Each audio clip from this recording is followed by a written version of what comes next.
Hello student. आज के इस वीडियो में हम कक्षा 7 के मैथ्स के पहले चैप्टर पूर्णांक की प्रश्नावली 1.1 के शेष प्रश्न 7, 8 और 9 को हल करने का और उनको समझने का प्रयास करेंगे। मैंने प्रश्न नंबर 7 बोर्ड पे लिख दिया है। प्रश्न नंबर 7 इस प्रकार से है, किसी मायावी वर्ग में प्रत्येक पंक्ति, प्रत्येक स्तंभ और प्रत्येक विकर्ण की संख्याओं का योग समान होता है। बताइए कि निम्नलिखित में से कौन सा वर्ग एक समायावी वर्ग है। इसमें दो वर्ग दिए थे, मैंने केवल एक ही वर्ग बना रखा है, दूसरा वर्ग आप स्वयं सॉल्व करेंगे। तो पहले वर्ग में देखते हैं। मायावी वर्ग के लिए इसने जैसा कि प्रश्न में पूर्व में बता चुका है कि कोई भी वर्ग मायावी वर्ग तभी होता है जब उसकी सभी पंक्ति, जैसे इसमें 1, 2, 3, इनका योग बराबर हो। दूसरा, फिर प्रत्येक स्तंभ, पहला स्तंभ, दूसरा स्तंभ और तीसरे स्तंभ, इन तीनों का भी योग बराबर हो। पहले स्तंभ का योग करेंगे, फिर दूसरे स्तंभ का योग करेंगे, तीसरे स्तंभ, तो वो क्या आएगा, सेम ही आएगा। तथा प्रत्येक विकर्ण, एक विकर्ण ऐसे होगा, एक विकर्ण ये होगा। इन दोनों विकर्णों का भी जब हम योग करेंगे तो ये सब के सब क्या आएंगे, एक जैसे आएंगे, यानी कि समान आएंगे। तो यह क्या हो जाएगा, एक मायावी वर्ग हो जाएगा। आइए पहले हम इस पहले वर्ग को, जो पहला लिख मैंने बनाया है, इसको हम सॉल्व कर लेते हैं। तो इसमें पहले पंक्ति का निकालते हैं। पहली पंक्ति का योग, पहली पंक्ति ले लेते हैं। इसमें कौन कौन से हैं, 5 है, प्लस माइनस 1 है, प्लस माइनस 4 है। चलिए इसका योग करते हैं। 5 का चिन्ह प्लस है, इसका चिन्ह माइनस है, दोनों विपरीत चिन्ह घटा देंगे। 4 आएगा, चिन्ह किसका आएगा, 5 का, क्योंकि यह संख्यात्मक रूप में बड़ा है। तो ये प्लस हो गया, प्लस फिर माइनस 4। ठीक है स्टूडेंट, ये प्लस हो गया, प्लस और ये माइनस है, दोनों विपरीत चिन्ह है, तो 4 में से 4 घटा देंगे, 4 में से 4 जाएगा तो ये 0 आ जाएगा। चलिए पहली पंक्ति का योग हमने कर लिया है। चलिए अब हम दूसरी पंक्ति का योग देख लेते हैं। दूसरी पंक्ति हमारी -5 प्लस -2 प्लस 7, दोनों में ही माइनस चिन्ह है, समान चिन्ह है, तो इन दोनों को हम आपस में क्या कर देंगे, जोड़ देंगे। कितना आएगा, -5 और -2, माइनस का 7 प्लस 7। इस 7 का कोई आगे चिन्ह नहीं, तो ये प्लस चिन्ह है और ये माइनस है, दोनों में क्या है, विपरीत चिन्ह है। 7 में से 7 गया 0। तो दूसरी पंक्ति भी हमारी का योगफल कितना आ गया, 0 आ गया, तो इन दोनों का समान आ गया। तीसरी पंक्ति का योग देख लेते हैं।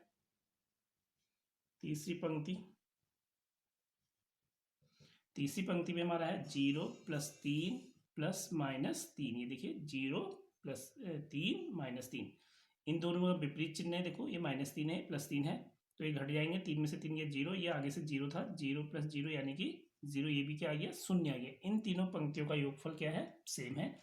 अब हम स्तंभों का योग देखते हैं। पहले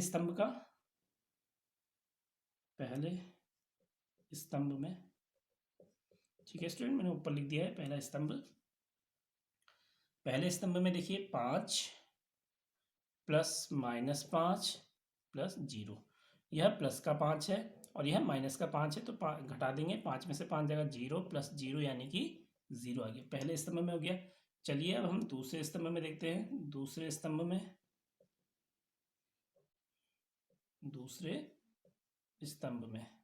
अब दूसरा स्तंभ हमारा -1 प्लस -2 प्लस 3 है। -1 -2 समान चिन्ह है, तो ये -3 आ जाएगा और ये +3। -3 और +3 दोनों विपरीत चिन्ह है, घटा देंगे 0 आ जाएगा। तो पहले स्तंभ में, दूसरे स्तंभ में भी योगफल क्या हो गया, 0 हो गया। चलिए अब तीसरे स्तंभ में देखते हैं। तीसरे स्तंभ में क्या योगफल है, देखते हैं। -4 प्लस 7 प्लस -3। देखिए स्टूडेंट, ये माइनस का 4 है, ये प्लस का 7 है, दोनों विपरीत चिन्ह है, घटा देंगे। 4 और 7 को घटाएंगे, 3 आएगा, और 3 का चिन्ह क्या होगा, 7 का चिन्ह प्लस है। 7 संख्यात्मक रूप से बड़ा है, तो इसका चिन्ह प्लस है, तो यह प्लस ही आएगा। प्लस और ये -3 ऐसे रहा। +3 और -3 दोनों विपरीत चिन्ह है, घटा देंगे। 3 में से 3 गया 0, तो इसका भी योगफल क्या आ गया, 0 आ गया। देखिए पहली पंक्ति, दूसरी पंक्ति, तीसरी पंक्ति का योगफल क्या है, 0 है। पहले स्तंभ, दूसरे स्तंभ, तीसरे स्तंभ का भी योगफल 0। अब हमारे बच्चे हैं विकर्ण, तो हम पहले विकर्ण का योगफल निकाल लेते हैं। पहला विकर्ण, इसको ले लेते हैं, पहले विकर्ण का योगफल। पहला विकर्ण देखिए स्टूडेंट ऐसे जा रहा है, मैंने लाइन खींच दी है, आपको दिखाई दे रहा होगा। 5 प्लस -2 प्लस -3, ये प्लस का 5 है, माइनस का 2 है, घटा देंगे, 3 आ जाएगा। इसमें चिन्ह किसका आएगा 5 का, क्योंकि ये बड़ा है तो इसका चिन्ह प्लस आ गया, प्लस -3। देखिए दोनों में विपरीत चिन्ह है, +3 और -3 विपरीत चिन्ह घट जाएंगे, 3 में से 3 घटा 0 आ गया। तो इसका भी पहले विकर्ण का भी योगफल कितना आ गया 0। अब हम दूसरा विकर्ण ले लेते हैं। दूसरा विकर्ण, दूसरे विकर्ण में देखिए ये जा रहा है, दूसरे विकर्ण में कौन कौन है, -4, -2 और 0। तो -4 प्लस -2 प्लस 0, -4 और -2 को जोड़ेंगे क्या आएगा, -6 आएगा, प्लस 0 तो क्या गया -6 आ गया। यहाँ पर योगफल 0 नहीं हुआ, तो यह एक मायावी वर्ग नहीं है। हम यहाँ पे लिख देंगे इसलिए यह एक मायावी वर्ग नहीं है। ठीक है स्टूडेंट, अब इसका जो दूसरा पार्ट है आप उसको स्वयं से करके देखिएगा। चलिए अब हम प्रश्न नंबर 8 की ओर चलते हैं और उसको सॉल्व करने का प्रयास करते हैं। पहले मैं इसे मिटा देता हूं। तो स्टूडेंट क्वेश्चन नंबर 8 मैंने बोर्ड पे लिख दिया है। क्वेश्चन नंबर 8 इस प्रकार से है, ए और बी के निम्नलिखित मानों के लिए a minus B equal to A plus B का सत्यापन कीजिए। इसमें 4 पार्ट दिए हैं। पहला है a बराबर 21, दूसरा मतलब b बराबर 18 और दूसरा है a बराबर 118 और b बराबर 125। इसी प्रकार से तीसरा प्रश्न है और ये चौथा प्रश्न है। तो स्टूडेंट इसमें मैं पहला प्रश्न सॉल्व करके बता रहा हूँ, ठीक उसी प्रकार से आपके दूसरे तीसरे और चौथे प्रश्न भी सॉल्व होंगे। आइए पहले प्रश्न को हम हल करते हैं। प्रश्न नंबर 1 इसको सॉल्व करते हैं। हमें क्या सत्यापित करना है, a minus B equal to A plus B, यानी कि इसके दोनों पक्षों को सत्यापित करना। मैं इसको लिख देता हूँ a minus B equal to A plus B, ये हमें सत्यापित करना है। तो पहले हम इसको ले लेते हैं, यानी कि कौन सी साइड हुई, हमारी बाई तरफ है तो बाया पक्ष, बाया पक्ष इसको हम लेफ्ट हैंड साइड भी इंग्लिश में बोलते हैं, क्योंकि हमारे लेफ्ट हैंड की ओर है, लेफ्ट हैंड साइड इसको ले लेते हैं, यानी कि a माइनस बी। देखिए मैं पहले प्रश्न में a बराबर हमें कितना दिया है, 21 दिया है, ठीक है, तो इसकी जगह पे 21 रख देते हैं माइनस, और b बराबर हमें कितना दिया, 18 दिया है, तो माइनस b के स्थान पे 18 रख दिया। चलिए अब इन दोनों को घटा देते हैं। यहाँ ऋण का चिन्ह है, पहले इस चिन्ह को हम क्या कर लेंगे धनात्मक, और -18 का क्या ले लेंगे योज्य प्रतिलोम। इस तरह से आप करते हुए आए हैं योज्य प्रतिलोम, पिछली कक्षाओं में भी पढ़ा और यहाँ भी मैंने आपको समझाया था। तो 21 प्लस -18 का योज्य प्रतिलोम +18 हो जाता है। अब देखिए 21 के आगे कोई चिन्ह नहीं है तो प्लस का चिन्ह हो गया, और यह इसके आगे प्लस का चिन्ह, यानी कि दोनों पूर्णांकों में समान चिन्ह है। तो इन दोनों पूर्णांकों को क्या कर लेंगे, जोड़ देंगे। 21 और 18 को जोड़ेंगे तो कितना आएगा, 1 और 8 जोड़ा 9, 1 और 2 जोड़ा 3, यानी कि 39 प्लस का। ठीक है स्टूडेंट, 39 आ गया। अब हम इसका दूसरा पक्ष यानी कि दायां पक्ष सॉल्व करेंगे।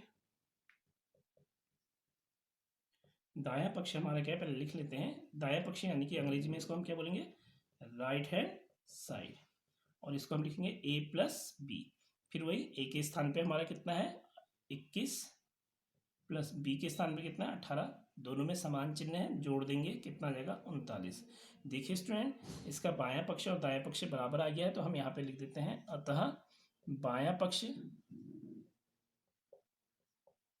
पक्ष बराबर दायां पक्ष, अर्थात हमारा क्या सत्यापित हो गया, बायां पक्ष हमारा a माइनस बी बराबर a प्लस बी, ये हमारा सत्यापित हो गया। इसी प्रकार से आप प्रश्न नंबर 2, 3 और 4 को भी सॉल्व करेंगे। चलिए स्टूडेंट अब हम अगले प्रश्न की ओर चलते हैं, प्रश्न नंबर 9 की ओर। तो स्टूडेंट मैंने प्रश्न नंबर 9 बोर्ड पे लिख दिया है।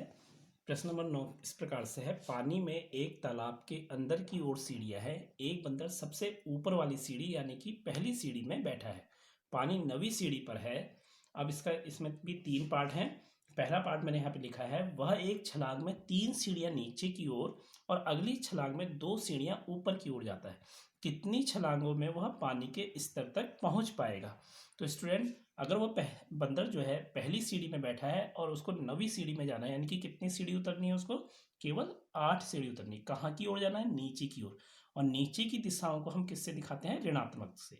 ठीक है स्टूडेंट, अब वो पहली छलांग मारता है तो 3 सीढ़ी नीचे की ओर जाता है, यानी कि -3 एक छलांग में। उसके बाद अब जब वो अगली छलांग मारता है तो 2 सीढ़ी ऊपर की ओर जाता है, यानी कि +2। ठीक है स्टूडेंट, अब इसका अगर हम योगफल करते हैं तो देखते हैं कितना आएगा। देखिए ये आ गया -1, मैंने नीचे भी कर दिया है। उसके बाद फिर अगली उसने छलांग लगाई, अभी वो सिर्फ एक ही सीढ़ी नीचे उतरा है, ठीक है स्टूडेंट। फिर उसने छलांग लगाई 3 सीढ़ी नीचे की ओर, फिर अगली छलांग में 2 सीढ़ी ऊपर की ओर। अभी भी वो कितना चला है, -1 सीढ़ी, यानी कि केवल 2 सीढ़ी नीचे उतर पाया है, ठीक है स्टूडेंट। अगली छलांग में -3 नीचे की ओर +2 ऊपर की ओर। तो देखिए इन दो छलांगों में भी वो केवल एक ही सीढ़ी नीचे, कुल 3 सीढ़ी उतर पाया है। अगली छलांग में -3 नीचे की ओर +2 ऊपर की ओर। दूसरी छलांग में नीचे की ओर गया, उसके बाद अगली छलांग में फिर ऊपर की ओर आ गया, तो फिर भी एक से, तो कुल कितनी सीढ़ी चढ़ी है उसने भी, -4 सीढ़ी चढ़ी है, 4 सीढ़ी नीचे की ओर। अब फिर अगली छलांग लगाई उसने -3 फिर +2। तो देखिए स्टूडेंट अब भी ये कितना गया, -1, ठीक है स्टूडेंट। कितनी हो गई, 1 2 3 4 5। अभी वह 5वीं सीढ़ी में पहुंचा है। अब फिर वह अगली जब छलांग लगाएगा -3, तो कौन सी सीढ़ी में पहुंच जाएगा, -1 -2 -3 -4 -5, माइनस के 3 और जोड़ दो तो -8, यानी कि वह -8 पे पहुंच जाएगा, यानी कि 8वीं सीढ़ी पे पहुंच जाएगा। अब उसने कितनी छलांगे लगाई है, यही हमसे पूछा गया है। तो देखिए 1 2 3 4 5 6 7 8 9 10 11, तो कुल कितनी छलांगे लगाई उसने, कुल छलांग बराबर 11 छलांगों में वह -8 यानी कि 8वीं सीढ़ी पे पहुंचेगा। चलिए मैं इसको एक चित्र से भी आपको समझा देता हूँ, चित्र से भी स्पष्ट कर देता हूँ। देखिए मैं यहाँ पे चित्र बना रहा हूँ, एक पहली सीढ़ी, दूसरी, तीसरी, चौथी, पांचवी, नंबर डाल देते हैं 2 3 4 5 6 7 8 और ये 9, जो हुई 6 7 8 और ये 9, ये सीढ़ी। यहाँ पे वो बैठा है, देखिए स्टूडेंट। तो यहाँ से पहली से यहाँ छलांग मारनी है उसे, यहाँ पहुँचना है, यहाँ पे पानी है, यहाँ पानी पे पहुँचना है उसे। तो पहली जब छलांग मारेगा तो तीसरी सीढ़ी पे आएगा। देखिए स्टूडेंट ये तीसरी सीढ़ी है, ठीक है, नहीं सॉरी, तीसरी है, यहाँ आएगा, ठीक है। लेकिन जब वो अगली छलांग मारेगा तो फिर वो कहाँ पहुँचेगा, यहाँ पे पहुँचेगा, दूसरी सीढ़ी पे, ठीक है। फिर वो छलांग मारेगा तो 3 सीढ़ी, 1 2 3, यहाँ पहुँचेगा। फिर अगली छलांग में वो यहाँ पहुँचेगा। कितनी छलांगे हो गई, 1 2 3 4, अभी तक कुल 4 छलांगे हो गई, ठीक है स्टूडेंट। अभी वो तीसरी सीढ़ी पे यानी कि 2 सीढ़ियाँ उतरा है। देखिए 1 2 3 4 में केवल 2 ही सीढ़ी उतरा था। अब उसके बाद फिर जब वो यहाँ से फिर छलांग मारेगा तो 3 सीढ़ी नीचे जाएगा, यानी कि यहाँ आएगा। तो अब कितनी छलांगे हो गई, मैं यहाँ पे काउंट भी कर देता हूँ। अब पहले 4 थी, अब ये 5 हो गई। अगली छलांग में वह यहाँ पहुँचेगा, ठीक है स्टूडेंट। अब कितनी हो गई, 6। फिर अगली छलांग में वो कहाँ पहुँचेगा, यहाँ पहुँचेगा। अब उसके बाद वाली छलांग में वह यहाँ पहुँचेगा, ठीक है स्टूडेंट। अब उसके बाद अगली छलांग में वो कहाँ पहुँचेगा,